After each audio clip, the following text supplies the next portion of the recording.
Terima kasih sudah mengklik video ini. Sebelum memulai video ini jangan lupa like dan klik tombol subscribe. Dan juga nyalain loncengnya agar kalian nggak ketinggalan update terbaru dari Novel Art. Jangan lupa juga share ke teman kalian, agar teman kalian gak bosen di saat karantina. Dan semoga wabah ini cepat berlalu. Amin. Selamat menonton.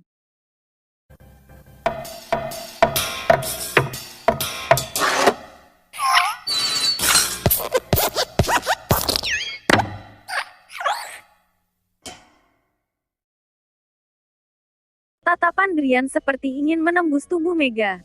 Ini membuat semua orang yang sedang berada di sana pun merasa canggung, terutama Kayla, karena walaupun dia tahu Drian genit, tapi Drian tidak mungkin memanfaatkan orang lain dalam keadaan seperti ini. Mega sedang mengalami kesulitan. Kalaupun dia tidak mau membantu, dia juga tidak pantas mengajukan permintaan yang keterlaluan. Jangan-jangan aku salah orang. Kayla pun berpikir, tapi lalu membuang jauh pemikiran itu dan memutuskan untuk mengawasinya lebih lanjut lagi. Apa yang Tuan Drian inginkan? Kata Mega dengan tenang. Drian pun tersenyum licik. Aku ini tidak kekurangan uang, tapi kekurangan orang yang menemaniku tidur, kalau kamu berani-beraninya. Drian masih belum selesai bicara, bodyguard Mega, Paman Lin yang ada di belakangnya pun marah dan berjalan maju. Dia ingin memukul Drian. Paman Lin, hentikan, teriak Mega. Awalnya dia juga sudah salah paham. Dia mengira Drian adalah pria yang genit, tapi setelah dipikir-pikir, tatapan dan perkataan Drian yang walaupun terasa sangat belak-belakan, tapi Mega tidak merasakan sedikit pun nafsu darinya. Ini adalah sejenis sindiran dan percobaan. Setelah mengerti akan hal ini, Mega langsung mencegah Paman Lin agar tidak melukai Drian. Tapi sudah telat, tinju Paman Lin sudah mengarah ke Drian. Drian pun tersadar, dia tidak menyangka Paman Lin akan langsung menyerangnya. Dalam beberapa kali pukulan dan tendangan sudah ada beberapa jurus yang dikeluarkan Paman Lin. Drian pun tidak bisa menahan tawanya dan berkata, Muay Thai, jago juga. Hei anak muda, jangan terlalu sombong. Paman Lin pun berekspresi serius. Setelah beberapa saat, dia sudah bisa melihat kalau Drian sangat handal. Jangan pukul lagi. Dua wanita yang ada di samping mereka pun berteriak masing-masing melerai Drian dan Paman Lin. Setelah menenangkan Paman Lin, Mega pun berjalan ke hadapan Drian dan menatapnya. Tuan Drian, aku tahu kamu bukan orang seperti itu. Sekarang perusahaan obat City Farmasi sedang mengalami krisis. Aku berharap kamu bisa membantuku sebagai perantara. Oke, nanti aku lihat deh. Drian tersenyum dan pergi bersama Kayla. Setelah berjalan sebentar, Drian memutar kepalanya dan mengingatkan. Oh ya, Nona Mega, kamu kan buka toko obat. Seharusnya kamu tahu obat apa untuk menyambung tulang. Berilah sedikit untuk bodyguardmu. Setelah Drian pergi dari sana, Mega pun bertanya. Paman Lin, kamu tidak apa-apa kan? Kata Drian. Paman Lin yang tadi masih berekspresi galak pun akhirnya menghela nafasnya setelah Drian pergi. Saat itu dia melipat tangannya dan mengerutkan alisnya. Anak ini, benar-benar tidak gampang. Dia menarik lengan bajunya, kedua lengannya sudah memar. Ini. Megan menutup mulutnya dan terkejut. Paman Lin saja bukan lawannya. Paman Lin tersenyum pasrah dan menggeleng. Tidak hanya bukan lawannya. Kita bahkan bukan satu level, baru belasan jurus saja, dia sudah memukulku hingga seperti ini. Dan, aku bisa merasakan kalau Drian ini masih belum mengerahkan seluruh tenaganya. Kalau dia menggunakan seluruh tenaganya, mungkin aku bisa bertahan hanya sampai 3 jurus saja. Kata Paman Lin memuji Drian. Mega sangat terkejut. Sejak kecil Paman Lin sudah melindunginya, dia tahu seberapa hebat kemampuan Paman Lin. Baginya, yang bisa melawan Paman Lin di kota ini tidak lebih dari 5 orang. Tapi hari ini muncullah Drian, hanya belasan jurus saja, Paman Lin jadi seperti itu. Ini membuat Mega sulit percaya, keluarga Jaya ternyata mempekerjakan seorang bodyguard yang begitu hebat. Kalau ada Drian, masalah apa lagi yang tidak bisa teratasi? Memikirkan ini, Mega pun tercengang. Keesokan harinya, setelah sarapan, Kayla pun berkata, Kakak Drian, pagi ini tolong temani aku pulang ke rumah keluarga ya, aku ingin mengambil sesuatu. Kebetulan Drian juga ingin mencari tahu tentang orang-orang di rumah keluarga Yuzi. Dia pun mengangguk setuju. Rumah keluarga Yuzi tidak berada di tengah kota, tapi di daerah lama di pinggiran kota. Tempat ini sudah berusia ratusan tahun, dan dulunya adalah pusat kota. Walaupun banyak yang sudah berubah, tapi rumah keluarga Yuzi ini tidak pindah, tetap berada di tempat ini. Rumah keluarga Yuzi terbagi dua, rumah baru dan rumah lama. Rumah baru adalah sekumpulan villa yang berderetan, terlihat sangat megah. Sedangkan rumah lama akan terlihat setelah melewati daerah villa. Rumah-rumah lama itu berbentuk seperti halaman kuno zaman dulu. Kayla menghentikan langkah kakinya saat berada di halaman rumah kuno itu. Ini adalah tempat aku tumbuh besar. Drian pun menganggukkan kepalanya. Melihat rumah kuno ini, dia pun memuji. Tempat ini benar-benar sangat berharga. Berbataskan gunung dan air, Feng Shui-nya sangat bagus. Kamu mengerti Feng Shui, kata Kayla. Drian pun sombong. Tentu saja, apapun aku bisa. Kayla, kamu sudah pulang. Kayla menjulingkan matanya. Saat bersiap-siap masuk, ada seorang pria muda yang berbaju putih berjalan cepat ke sana dan berkata, Kayla, akhir-akhir ini aku terlalu sibuk, tidak sempat meluangkan waktu untuk melihatmu. Aku dengar kamu diteror orang lain. Kamu tidak apa-apa kan? Kakak Marley. Melihat Marley, ekspresi Kayla pun menjadi kaku. Dia tidak menyangka mereka bertiga akan bertemu seperti ini. Pandangan Drian juga tertuju ke Marley. Setelah menatapinya beberapa saat, dia pun merasa bingung. Dia mirip dengan yang terlihat di foto, tapi yang membuat Drian merasa bingung adalah ekspresi Marley saat melihat Kayla. Seperti ada yang aneh. Karena profesional, jika seseorang mempunyai sedikit saja niat untuk membunuh pasti akan ketahuan oleh Drian. Dia ingin ke rumah keluarga Yuzi, juga karena ingin bertemu dengan Marley. Tapi dari ekspresi Marley, dia tidak bisa merasakan sedikit pun niatnya untuk membunuh, hanya rasa kekhawatiran yang terpancar dari wajahnya. Kecuali dia menutupinya sehingga Drian sama sekali tidak bisa melihatnya. Kalau memang begitu, maka pria ini benar-benar sangat jahat. Marley juga tidak tahu kalau dirinya sudah dianggap sebagai tersangka. Melihat adik sepupunya baik-baik saja, dia pun tersenyum seperti biasanya. Kayla, di luar sangat berbahaya, lain kali jangan sering-sering keluar. Kalaupun memang harus keluar, lebih baik ditemani beberapa bodyguard. Oke, aku akan pertimbangkan hal ini. Kayla menjawab pelan. Karena semalam Drian sudah mengatakan kalau Marley kemungkinan adalah pelaku yang membayari aksi pembunuhan terhadapnya. Ini membuat Kayla tidak sanggup melihat kakak sepupunya seperti biasa lagi. Saat ini, Marley pun melihat ke arah Drian dan bertanya, Kamu Tuan Drian bukan? Benar, aku. Drian mengangguk. Marley pun mengulurkan tangannya dan berterima kasih. Aku sudah mendengar tentangmu. Tuan Drian, aku benar-benar ingin berterima kasih padamu. Kalau bukan kamu yang selalu menolong, aku tidak berani membayangkan, pembunuh itu akan melakukan apa kepada Kayla. Ini memang sudah tugasku. Drian tersenyum dan berjabatan dengannya. Mereka bertiga pun ngobrol sambil berjalan masuk. Di dalam ruang tamu, ada seorang wanita parubaya yang sedang meminum teh. Melihat Kayla dan lainnya berjalan masuk, dia pun kaget dan ingin berdiri. Tapi karena gerakannya terlalu cepat, cangkir teh yang ada di tangannya pun hampir terjatuh. Ibu, Marley memanggilnya. Tante, sapa Kayla. Wanita parubaya ini adalah ibunya Marley, Maya. Walaupun sudah parubaya, tapi tetap kelihatan kalau di saat mudanya dia pasti sangat cantik. Dia pun tersenyum. Oh Kayla ya, baguslah kamu sudah pulang. Kali ini kamu pulang berapa lama? Tante, aku masih ada urusan. Aku hanya pulang ambil barang saja sebentar. Bulan depan ulang tahunmu, aku pasti akan pulang melihatmu. Kata Kayla sambil tersenyum. Sejak kecil, tantenya sudah menganggapnya sebagai anak perempuan sendiri. Hubungan mereka sangat dekat. Maya pun mengangguk dan melihat ke arah anaknya dan melotot. Lihatlah, Kamu harus banyak belajar dari adikmu. Kapan kamu bisa giat seperti dia? Ibu, aku juga sangat giat, kata Marley sambil tersenyum pasrah. Setelah berbasa-basi dengan Maya dan Marley, Kayla pun kembali ke kamarnya dan mengambil barangnya, lalu meninggalkan rumah keluarga Yuzi. Awalnya Drian masih ingin bertemu dengan yang lainnya. Sayangnya dua orang ini tidak muncul. Drian pun merasa kecewa dan pergi.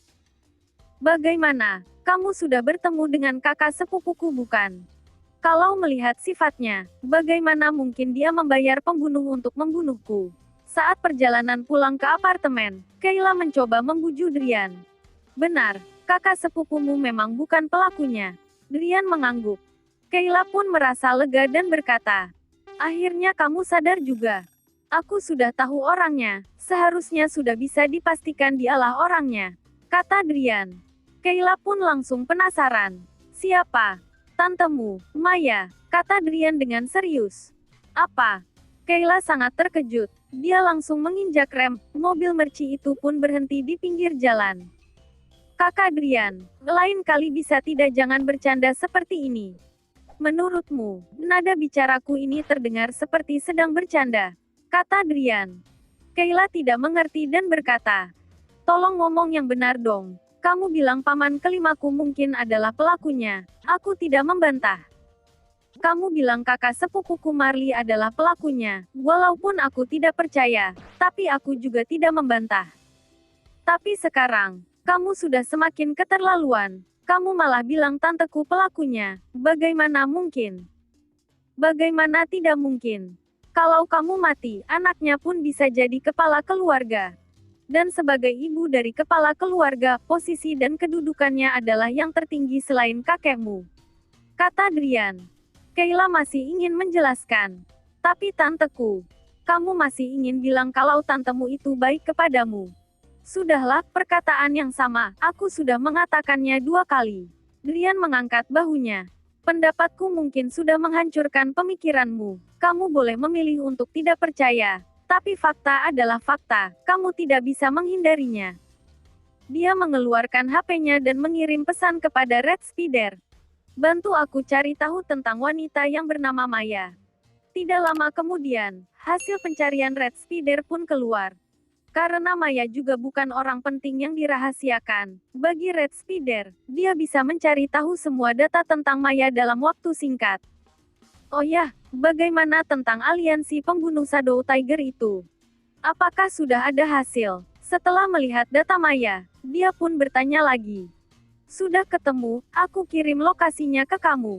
Red Spider mengirim peta kota. Lokasi markas Shadow Tiger ditandai dengan titik merah.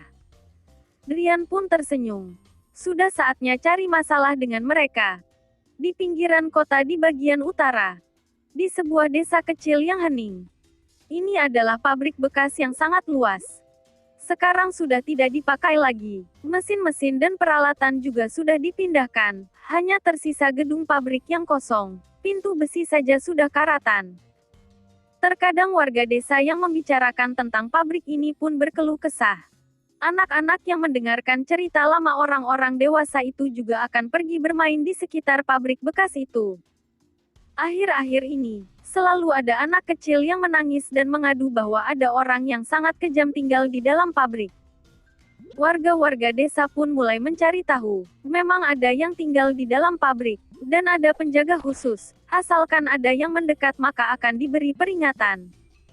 Menghadapi pertanyaan warga, kelompok orang ini pun mengaku sebagai Akademi Sains milik negara. Mereka juga mengeluarkan kartu identitas mereka untuk membuktikan dan memperingati warga desa bahwa di dalam pabrik mereka sedang meracik obat rahasia dan tidak boleh dibocorkan, kalau tidak akan masuk penjara. Warga desa pun tidak berani bertanya banyak, setelah pulang mereka pun memperingati anak-anak mereka agar tidak bermain-main di sekitar pabrik. Sore itu, seorang pria muda menerobos hutan bambu dan tiba di depan pintu pabrik bekas ini. Dia mengambil HP-nya dan berfoto selfie. Layaknya seorang turis yang telah menemukan sebuah spot wisata yang bagus. Dua penjaga yang bersembunyi di sekitar pabrik sudah menatapnya lama. Setelah memastikan pria itu tidak bermasalah, mereka pun saling bertatapan dan berjalan keluar. Di sini adalah pusat penelitian sementara milik negara. Orang luar dilarang masuk. Kalau tidak ada kepentingan apapun, mohon segera pergi. Pria muda itu sangat terkejut saat mendengar perkataan kedua penjaga itu. Dia bengong sesaat dan berkata terbata-bata. Aku. Dia mengangkat HP-nya. Aku sudah banyak foto-foto di sini, apakah harus kuhapus? Kedua penjaga itu pun mengangguk dan berjalan ke hadapan pria itu. Salah satunya mengambil HP-nya. Membuka album foto. Saat ingin menghapus foto yang ada di HP pria muda itu, rekan yang ada di sampingnya pun tiba-tiba memegang lehernya dan berekspresi kesakitan, lalu terjatuh ke atas lantai. Kamu siapa? Penjaga itu pun langsung menganggap pria muda ini sebagai penyelundup. Saat melangkah mundur, dia pun mengambil walkie-talkie yang ada di pinggangnya, bersiap-siap untuk memberitahu orang di dalam tentang pria yang menyelundup ini. Tapi dia sudah tidak bertenaga untuk bicara lagi. Pria muda itu mengangkat tangannya lalu menyayat lehernya dengan sebuah pisau belati. Dia menutup lehernya ingin menghentikan darahnya, tapi pembuluh darah terbesarnya sudah tersayat, darahnya memuncrat keluar. Dia melotot, tenggorokannya bergetar beberapa kali. Dia terjatuh ke atas lantai. Sepertinya sudah hampir mati. Pria muda itu bahkan tidak melihat kedua mayat itu. Dia membersihkan bekas darah di pisau belatinya dan berjalan masuk ke dalam pabrik. Di dalam ruangan gym di sebuah pabrik, beberapa pembunuh profesional sedang melakukan kegiatan mereka masing-masing. Ada pria dan juga wanita. Ada yang sedang lari. Ada yang sedang sit-up, dan ada yang sedang melatih otot lengan. Seorang pembunuh profesional harus senantiasa berolahraga setiap hari. Apabila terlalu santai, respon tubuh akan melamban. Banyak sekali pembunuh handal yang tewas karena respon yang lamban. Apakah kalian sudah dengar? Akhir-akhir ini ada orang yang bernama Drian. Dengar-dengar dia hebat sekali, kata seorang pembunuh pria sambil mengeringkan keringatnya dengan handuk. Pembunuh lainnya pun mengangguk. Aku kenal dia. Dia sudah membantu banyak untuk keluarga Jaya. Akhir-akhir ini dia juga sedang melindungi Kayla. Bayu juga mati di tangannya. Orang ini bukan orang sembarangan. Dia tahu bagaimana membereskan mayat. Hingga sekarang, mayat kakak Bayu saja masih belum ditemukan.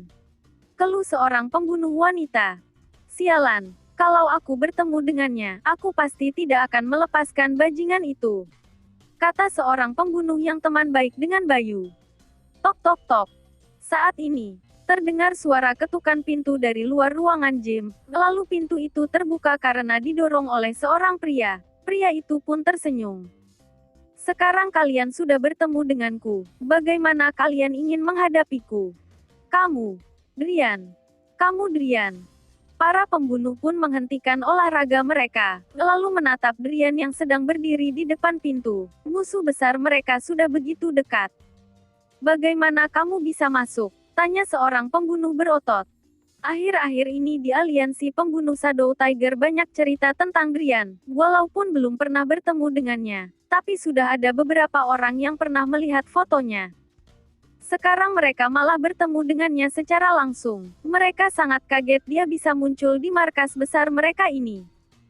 Tentu saja karena aku cari terus, kamar demi kamarku geledah. Ini sudah kamar ketujuh yang aku masuki, kata Drian sambil tertawa.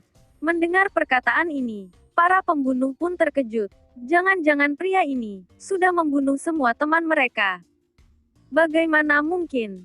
Melihat Drian yang semakin mendekat, para pembunuh itu pun segera mengambil posisi mereka masing-masing, dan bersiap-siap untuk membunuhnya. Setelah 3 menit, Drian dengan santainya bersiul meninggalkan ruangan gym itu. Saat dia menutup pintu itu hingga rapat, dari celah pintu itu mengalir darah berwarna merah. Belum sampai setengah jam, Drian sudah membersihkan semuanya. Akhirnya dia pun berjalan ke bagian paling dalam ruangan kerja bos Shadow Tiger. Seorang lelaki paruh baya sedang duduk santai di atas sofa, sambil memeluk seorang wanita. Dia dipuaskan oleh wanita lain di bagian selangkangan kakinya. Ini membuatnya merasa nikmat hingga dia pun memejamkan matanya. Sebagai bos Shadow Tiger, hidup Yama sangatlah nyaman. Walaupun akhir-akhir ini muncul seorang Drian yang membuatnya kehilangan Bayu, dan membuat Shadow Tiger pertama kalinya diragukan oleh klien mereka. Tapi tidak apa-apa, Yama sudah mempersiapkan diri untuk melawan Drian. Tidak pernah ada seorang pun yang pernah menyinggung aliansi pembunuh Shadow Tiger dan bisa hidup sesantai ini. Gawat, bos, gawat. Tiba-tiba saat ini, pintu kantor terbuka. Seorang staf berlari masuk dan ketakutan. Sekujur tubuhnya gemetaran.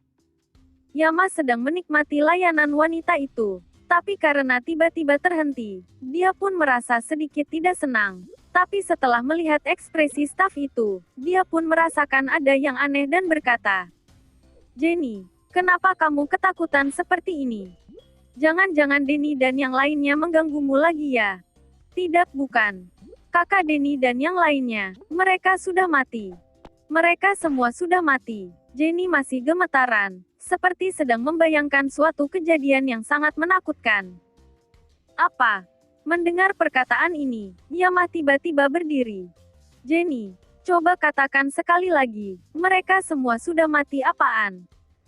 Maksudnya, semua bawahan kamu yang ada di luar semuanya sudah terbunuh olehku." Saat ini, sebuah suara terdengar dari pintu. Seiring dengan suara iangkah kaki, tubuh Drian perlahan-lahan muncul di hadapan Yama. Dia pun melotot. "Kamu." Akhir-akhir ini semua data Drian tertumpuk di atas mejanya. Yama memang ingin menghadapinya. Tidak disangka dia malah datang sendiri. Ini membuat Yama sangat terkejut. Dia pun berdiri dan langsung menekan tombol emergensi untuk menyuruh bawahannya ke kantor. "Jangan buang-buang tenaga lagi.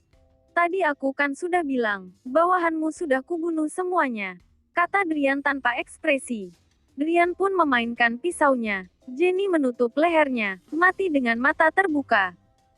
"Hari ini aku datang ingin membersihkan tempat ini. Tidak peduli yang berkemampuan silat atau tidak, semuanya harus mati." Melihat ekspresi Yama yang marah, Drian pun sengaja menjelaskan. "Semua orang di luar, semuanya sudah kamu bunuh," kata Yama terkejut. "Benar, dan kamu juga harus mati," kata Drian tanpa basa-basi. Melihat Drian berjalan mendekatinya, Yama pun mundur, lalu menendang dua wanita yang sudah ketakutan sejak tadi. Dia berjalan ke bagian dalam meja kerja dan mengeluarkan pistolnya. Walaupun sudah bekerja bertahun-tahun di bidang ini, dia tahu biasanya pembunuh hanya akan membunuh targetnya saja. Dia tidak pernah bertemu dengan pembunuh yang kejam seperti Drian. Aliansi pembunuh Shadow Tiger yang jumlahnya ada seratusan orang semua sudah terbunuh. Yama tidak bisa mengerti tindakannya. Kalau mereka semua mati, masalah ini tidak akan tertutupi lagi. Negara pasti akan menyelidiki tentang mereka dan memberi penjelasan kepada warga. Saat Yama masih muda, dia adalah pembunuh ternama di kota. Hanya saja karena beberapa tahun terakhir ini dia sudah menjadi bos, dia pun sudah jarang latihan. Dia mengangkat pistolnya dan menempatkan sasarannya ke Drian. "Jangan bergerak." Drian langsung melempar pisaunya. Yama berteriak, tangannya yang memegang pistol pun langsung putus terpotong. Darah pun mengalir. Mengambil pisau itu, Robert pun menusuk kedua wanita yang telah pingsan tadi, lalu melihat ke Yama yang sedang kesakitan dan berkata, "Jawab 3 pertanyaanku, aku akan langsung membunuhmu." "Kamu yang menyuruh untuk membunuh Kayla?" "Benar," kata Yama sambil menahan sakit. "Siapa orang yang membayarmu untuk membunuh Kayla?" Drian bertanya lagi. Yama sudah hampir pingsan karena kesakitan. "Anggota keluarga Yuzi, bibinya Kayla, Maya." Pertanyaan ketiga, "Buku rekening di mana?" tanya Drian. "Di dalam lemari meja kerja." "Terkunci di dalam lemari meja kerja," kata Yama yang sudah pucat. Sebagai seorang pembunuh, walaupun kemampuannya sudah tidak sehebat dulu, tapi dia tetap mengetahui keadaan. Dia tahu dirinya sudah pasti akan mati. Lebih baik segera mati. Drian menemukan buku itu. Dia pun mengangguk. "Kamu tidak berbohong. Oke, aku akan menepati janjiku." "Tuan Drian, bolehkah aku menanyakan satu pertanyaan terakhir?" tanya Yama. Drian mengangguk. "Tanya saja." Yama melihatnya. "Kamu itu sebenarnya siapa?" Karena takut Drian tidak mau menjawab, dia pun tetap menahan sakitnya. Aku juga akan segera meninggal. Semoga kamu bisa membuatku mati dengan tenang. Oke, aku beritahu kamu. Drian pun mematikan pena perekam suaranya dan berkata, awalnya aku dipanggil Macan Putih. 3 tahun terakhir aku ke luar negeri. Mereka semua memanggilku Windstalker. Windstalker. Mendengar panggilan ini, Yama pun melotot ketakutan. Dia tidak pernah menyangka, pria muda yang ada di depan matanya ini, adalah Windstalker dari 4 dewa terlarang. Dia merasa lucu karena sebelumnya dia masih ingin melawannya. Bisa mati di tangan Windstalker adalah sebuah kehormatan bagiku. Bunuhlah aku. Yama memejamkan matanya. Drian pun menusuknya lalu mengambil buku rekening dan pergi meninggalkan pabrik itu. Bam! Sebuah suara ledakan yang besar pun terdengar. Seisi pabrik seketika meledak dan terbakar. Meledakkan pabrik saja tentu tidak cukup. Drian menelepon Santi dan berkata kesal. Masalah Kayla sudah hampir kuselesaikan. Aku pikir sudah saatnya kamu membereskan sisanya. Apa yang kamu lakukan? Kata Santi. Bukan apa-apa, aku hanya membunuh seratusan orang. Kata Drian dengan santai.